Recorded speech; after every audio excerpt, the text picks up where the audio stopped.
Halo, perkenalkan saya Pratik Sohendar, mahasiswa dari Universitas Cyber Asia Jakarta.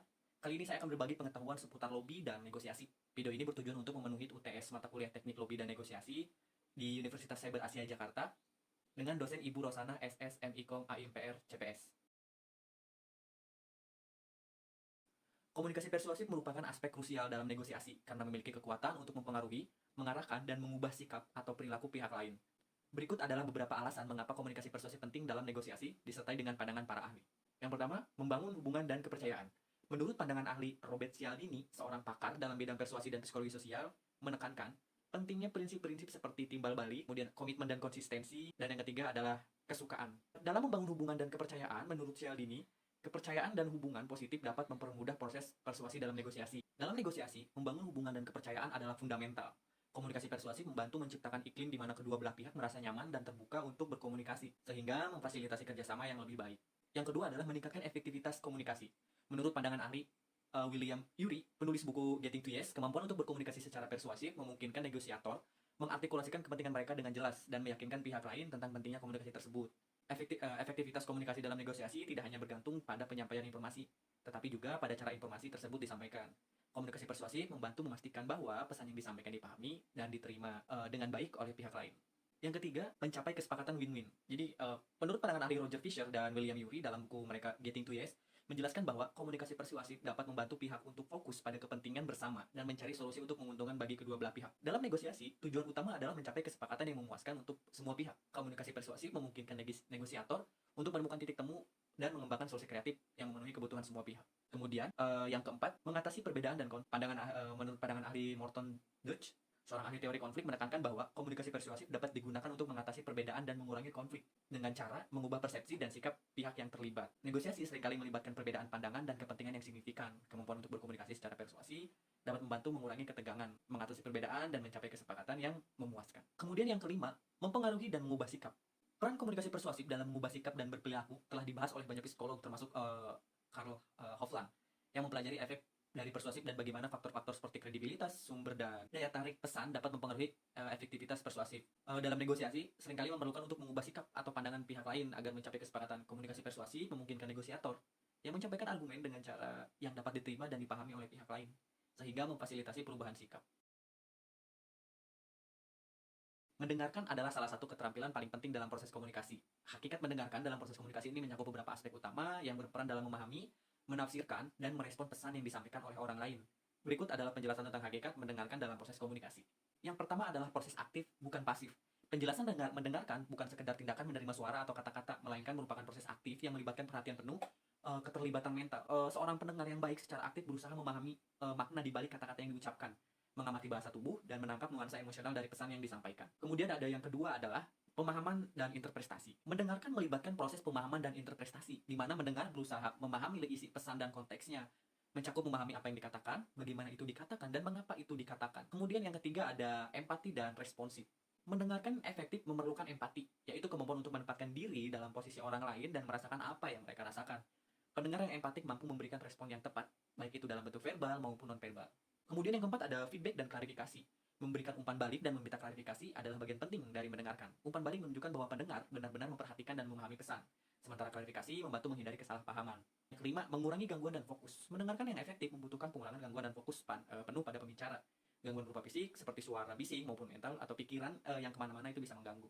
Keenam adalah komunikasi non-verbal. Mendengarkan tidak hanya melibatkan telinga tetapi juga mata. Kemudian nonverbal seperti kontak mata, anggukan, dan ekspresi wajah dapat memperkuat proses mendengarkan dengan menunjukkan kepada pembicara bahwa Anda tertarik dan terlibat pada pembicaraan itu. Lobby adalah proses mempengaruhi keputusan dan kebijakan yang dibuat oleh pihak berwenang, seperti legislator atau pejabat publik. Ada berbagai bentuk lobby yang digunakan untuk mencapai tujuan ini, di antara lain lobby tradisional, lobby akar rumput, dan lobby political action committee atau PAC. Berikut adalah penjelasan dan contohnya masing-masing. Yang pertama adalah lobby tradisional. Penjelasan lobby tradisional ini melibatkan interaksi langsung antara pelobby dan si pembuat kebijakan. Biasanya lobby ini dilakukan oleh individu atau kelompok yang memiliki hubungan dekat dengan legislator atau pejabat pemerintah. Lobby tradisional seringkali dalam proses profesional dipekerjakan oleh organisasi atau perusahaan yang mewakili kepentingan mereka. Contohnya perusahaan farmasi besar menyewa firma lobby untuk mempengaruhi anggota kongres dan mendukung undang-undang yang akan memperpanjang paten obat tertentu. Firma lobby tersebut mengatur pertemuan pribadi dengan anggota kongres, menjadikan informasi rinci manfaat undang-undang tersebut, dan mungkin juga menyumbangkan dana kampanye untuk memperoleh dukungan. Kemudian yang kedua adalah lobby akar rumput. Lobby akar rumput melibatkan mobilisasi masyarakat umum untuk mempengaruhi pembuatan kebijakan. Ini biasanya melibatkan pengorganisasian kampanye publik, petisi, panggilan telepon, surat email, dan media sosial untuk mendorong massa agar mendukung dan menolak suatu kebijakan. Tujuannya adalah untuk menunjukkan kepada pembuat kebijakan bahwa ada dukungan atau penolakan yang kuat dari konstituen mereka. Contohnya adalah sebuah organisasi lingkungan meluncurkan kampanye akar rumput untuk mendorong pemerintah lokal melarang penggunaan kantong plastik sekali pakai. Mereka mengorganisasi protes, mengumpulkan tanda tangan untuk petisi, dan mengajak masyarakat untuk mengirim surat email kepada anggota dewan. Kampanye ini berhasil karena anggota dewan melihat bahwa ada dukungan luas dari masyarakat untuk kebijakan tersebut. Yang ketiga ada Lobby Political Action Committee atau PAC. PAC adalah organisasi yang dibentuk untuk mengumpulkan dana kampanye dan mendistribusikannya kepada kandidat politik yang mendukung agenda tertentu. PAC bekerja menggalang dana dari anggotanya menggunakan dana tersebut mendukung kampanye pemilih kandidat yang sejalan dengan kepentingan mereka. Juga dapat dilakukan secara tradisional menggunakan dana tersebut, mengagendakan pertemuan yang memiliki kontribusi terhadap kandidat politik seperti itu. Contohnya adalah sebuah PAC yang dibentuk oleh industri teknologi mengumpulkan dana dari berbagai perusahaan teknologi besar, dan dana tersebut kemudian digunakan untuk mendukung kampanye pemilihan kandidat yang mendukung kebijakan teknologi seperti insentif pajak untuk inovasi teknologi dan perlindungan yang lebih kuat terhadap kekayaan intelektual. PAC ini juga memungkinkan mengadakan acara penggalangan dana di mana kandidat dapat berbicara langsung dengan para pendukung PAC dengan mendiskusikan kebijakan yang mereka dukung. Jawaban nomor 4.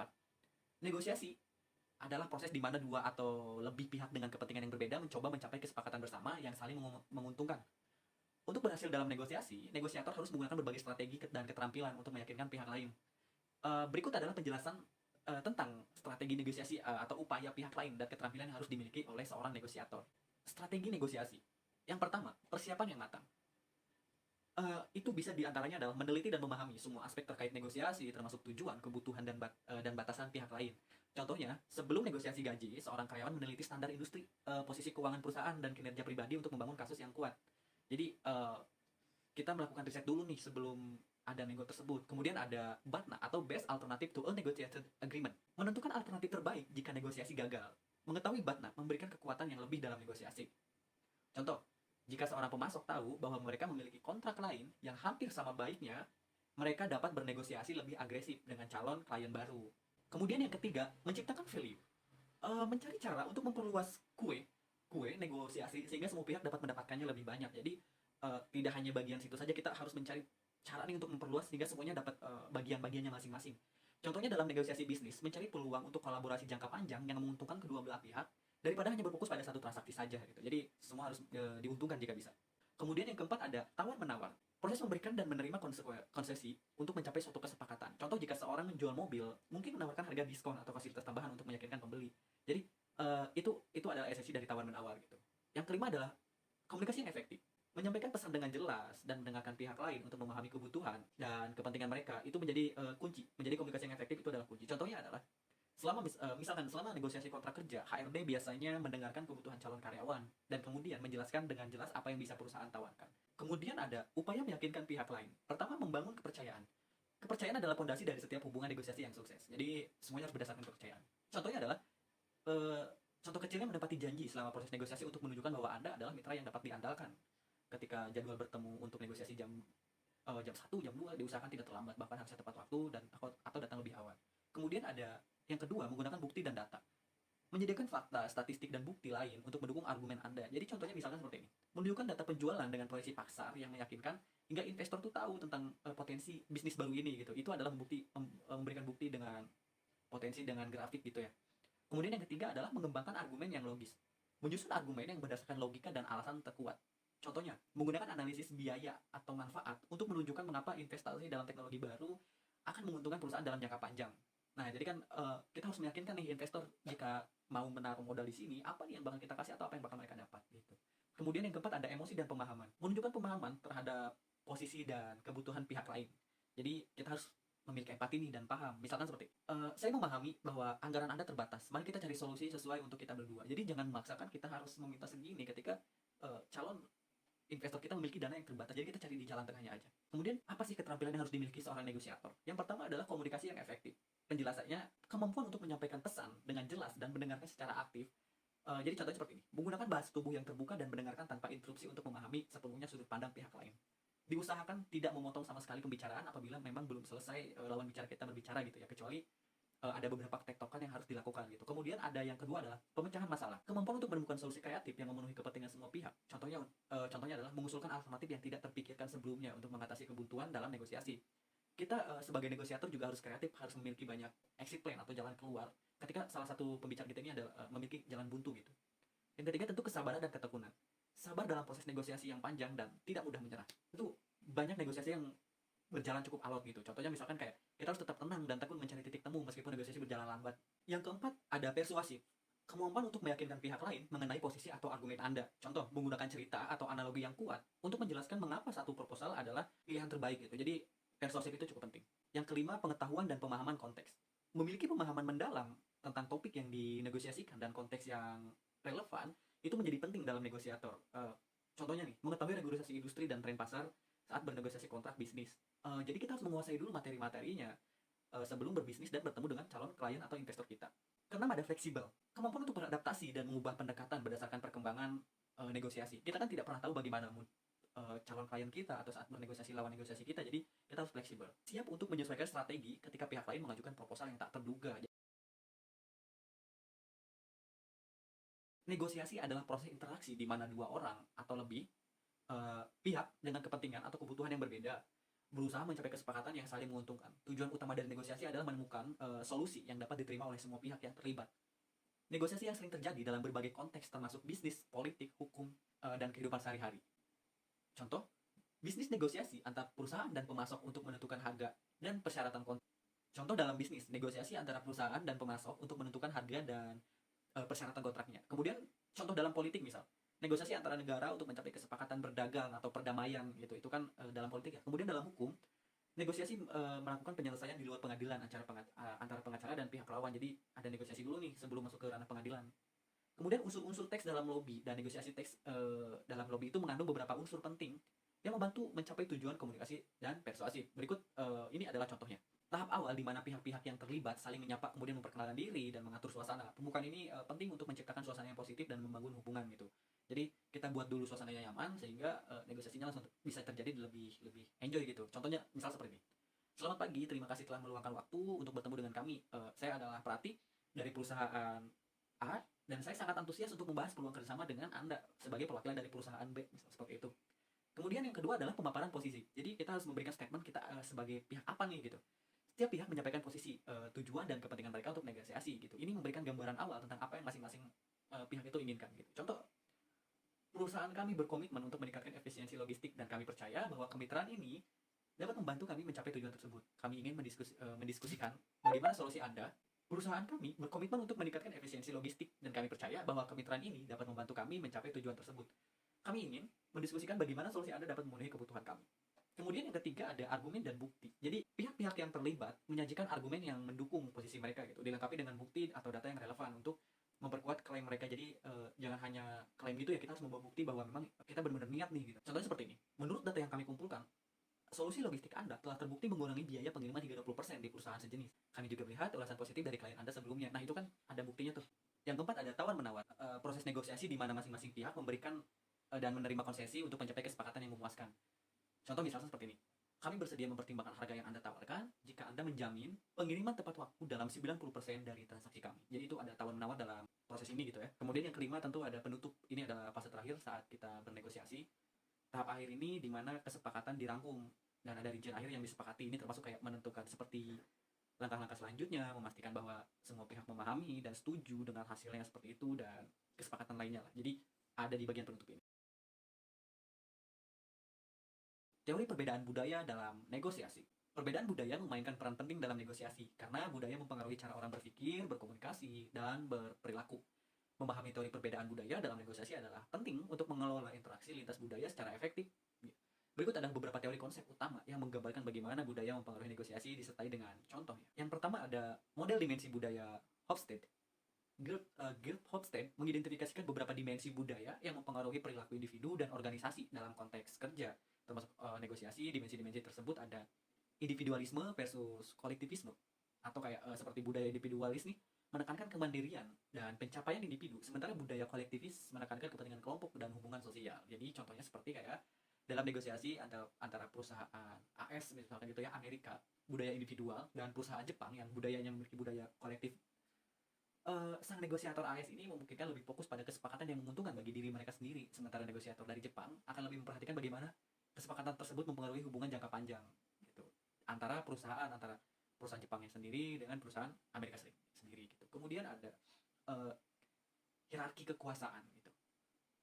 Tingkat penerimaan terhadap distribusi kekuasaan yang tidak merata dalam masyarakat. Contohnya adalah dalam budaya dengan jarak kekuasaan tinggi seperti di Indonesia, negosiator mungkin menunggu instruksi dari atasan sebelum membuat keputusan. Sebaliknya, dalam budaya dengan jarak kekuasaan rendah seperti di Swedia, sang negosiator tersebut memungkinkan bisa merasa lebih bebas untuk membuat keputusan sendiri. Jadi itu perbedaannya gitu ya antara hierarki. Menghindari ketidakpastian. Tingkat kenyamanan dengan jelas ketidakpastian dan ambiguitas.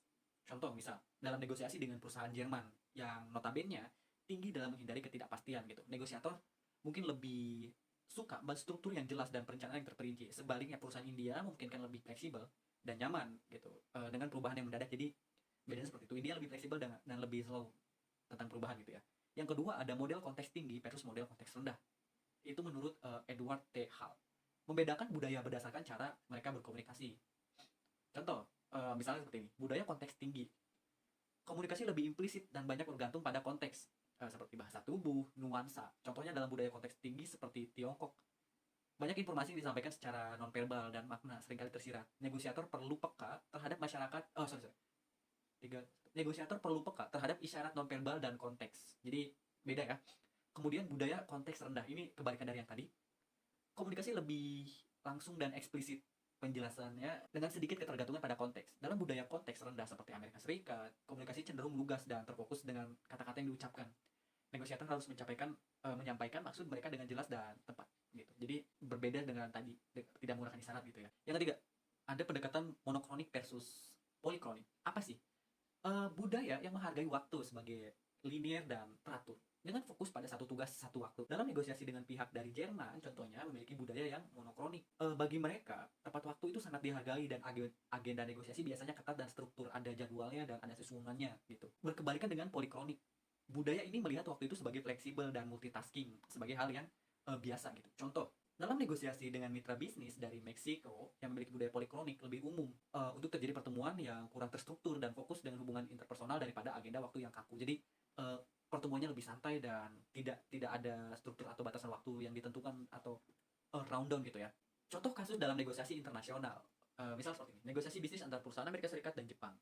Yang harus kita ketahui adalah budaya individualis versus kolektivis. Perusahaan AS fokus pada pencapaian individu dan hasil akhir yang cepat. Sebaliknya, perusahaan Jepang itu fokus pada membangun hubungan jangka panjang dan kesepakatan yang menguntungkan bagi semua pihak. Jadi strateginya apa? Strategi yang bisa dipakai adalah negosiator AS harus memahami pentingnya keharmonisan dan konsekuensi dalam budaya Jepang. Sementara negosiator Jepang harus memahami orientasi hasil yang cepat dari negosiator Amerika Serikat. Kemudian kita contoh sebagai kasus kedua, ada negosiasi proyek infrastruktur antara perusahaan Jerman dan India. Menghindari ketidakpastian, perusahaan Jerman mungkin meminta rencana proyek yang sangat terperinci dan jadwal yang ketat. Jadi harus detail banget nih. Dan sebagai gantinya, perusahaan India yang lebih fleksibel terhadap perubahan mungkin lebih merasa terbebani gitu oleh rigiditas tersebut. Strateginya bagaimana? Negosiator Jerman harus bersiap untuk menghadapi beberapa ketidakpastian dan perubahan dalam proyek, sementara negosiator India harus berusaha menyediakan rencana yang lebih terstruktur dan jelas untuk mengurangi kekhawatiran mitra Jerman mereka. Perbedaan budaya dalam negosiasi mengacu pada berbagai cara di mana nilai-nilai, norma, dan praktik budaya mempengaruhi cara individu dan organisasi berkomitmen dan berinteraksi. Budaya mempengaruhi persepsi, bahasa tubuh, cara penyampaian pesan, dan preferensi dalam pengambilan keputusan. Ketidakpahaman atau ketidakpedulian terhadap perbedaan budaya dapat menyebabkan miskomunikasi, kesalahpahaman, dan kegagalan dalam mencapai suatu kesepakatan. Contoh perbedaan budaya dalam negosiasi. Yang pertama misal komunikasi langsung versus tidak langsung gitu. Sebagai budaya langsung, negara seperti Amerika Serikat dan Jerman cenderung berkomunikasi secara langsung dan to the point. Berbeda dengan budaya tidak langsung seperti negara Jepang dan Tiongkok yang lebih suka berkomunikasi secara implisit dan menghargai konteks nuansa gitu. Mereka lebih menghargai dan lebih menggunakan peribahasa tersirat gitu dan lebih slow gitu, tidak terburu-buru. Kemudian yang kedua ada konsep waktu. Monokronik atau budaya yang menghargai ketepatan waktu dan berfokus pada satu tugas pada satu waktu seperti Jerman. Kemudian ada polikronik, budaya yang lebih fleksibel dengan waktu yang terbiasa multitasking seperti di Meksiko. Yang ketiga ada struktur kekuasaan. Jarak kekuasaan tinggi negara seperti Indonesia dan India menghormati hierarki dan kekuasaan yang terpusat. Berbeda dengan jarak kekuasaan yang rendah seperti negara Swedia dan Denmark yang mengutamakan egalitarianisme dan pengambilan keputusan bersama. Jadi tidak harus menunggu keputusan atasan. Selama bisa bertanggung jawab, keputusannya bisa diambil di saat itu juga. Upaya untuk menciptakan komunikasi yang efektif dalam negosiasi lintas budaya penting untuk mengembangkan kesadaran budaya, empati, dan keterampilan adaptasi. Berikut adalah beberapa strategi yang dapat digunakan. Yang pertama, mempelajari dan memahami budaya mitra negosiasi. Meneliti dan memahami latar belakang budaya, nilai-nilai dan norma sosial mitra negosiasi itu bisa menjadi sangat penting. Gitu. Contoh, sebelum bernegosiasi dengan mitra bisnis dari Jepang, pelajari pentingnya keharmonisan, ketundukan pada hierarki, dan cara mereka berkomunikasi secara tidak langsung. Kedua, menggunakan mediator atau konsultan budaya. Menggunakan pihak ketiga yang ahli dalam budaya mitra negosiasi untuk menjembatani kesenjangan budaya. Contoh, perusahaan multinasional dapat mempekerjakan konsultan budaya untuk membantu tim mereka memahami dan menavigasi negosiasi dengan mitra dari budaya yang berbeda. Ini menjadi sangat penting dan vital gitu ya. Ketika kita mengerti tentang budaya dari lawan negosiasi kita, itu akan sangat mempengaruhi keberhasilan bisnis. Yang ketiga, mengembangkan keterampilan, empati, dan mendengarkan aktif. Menunjukkan empati dan mendengarkan secara aktif untuk memahami perspektif dan kebutuhan mitra negosiasi. Contoh, selama negosiasi, berikan perhatian penuh pada apa yang dikatakan mitra. Gunakan bahasa tubuh yang menunjukkan keterbukaan dan ulangi poin-poin penting untuk memastikan pemahaman. Yang keempat, menyesuaikan gaya komunikasi. Menyesuaikan gaya komunikasi Anda dengan preferensi budaya mitra bernegosiasi. Contoh, jika bernegosiasi dengan pihak budaya yang konteksnya tinggi, lebih berhati-hati dengan bahasa tubuh dan komunikasi nonverbal dan dihindari konfrontasi langsung. Yang kelima, membangun hubungan sebelum memulai negosiasi. Membangun personal untuk menciptakan kepercayaan dan memahami mitra negosiasi lebih baik. Contoh dalam budaya Asia, penting mengadakan pertemuan sosial atau makan malam bersama sebelum memulai diskusi bisnis yang serius. Ini sering kita jumpai di perusahaan-perusahaan besar. Yang keenam, memiliki fleksibilitas dan adaptabilitas. Bersiap untuk menyesuaikan rencana pendekatan Anda berdasarkan perkembangan negosiasi. Contoh, jika mitra negosiasi dari budaya polikronik mengubah agenda di menit terakhir, tetaplah fleksibel dan cobalah untuk menyesuaikan diri dengan perubahan tersebut. Yang ketujuh, menggunakan bahasa yang dipahami bersama. Menggunakan bahasa yang jelas dan sederhana atau bahasa yang dipahami oleh semua pihak, serta mempertimbangkan penerjemahan profesional jika diperlukan. Ini tergantung ya, jadi ketika kita berbisnis dengan orang yang memiliki preferensi satu bahasa, itu lebih mudah gitu. Lebih sulit jika beda negara dan beda bahasa. Jika ada perbedaan bahasa, pastikan untuk menggunakan penerjemah yang kompeten dan memahami terminologi bisnis yang spesifik gitu. Jadi nggak asal terjemahin aja. Takutnya mispersepsi dan miskomunikasi. Terima kasih atas waktu yang sudah diluangkan untuk menonton video ini. Pemaparan tadi berdasarkan materi yang saya pelajari dan saya pahami. Mohon maaf atas beberapa mungkin yang sedikit melenceng atau sedikit datanya tidak akurat. Saya mohon maaf karena tujuan video ini dibuat hanya untuk memenuhi tugas UTS saja gitu ya. Terima kasih, sekian dari saya. Bye.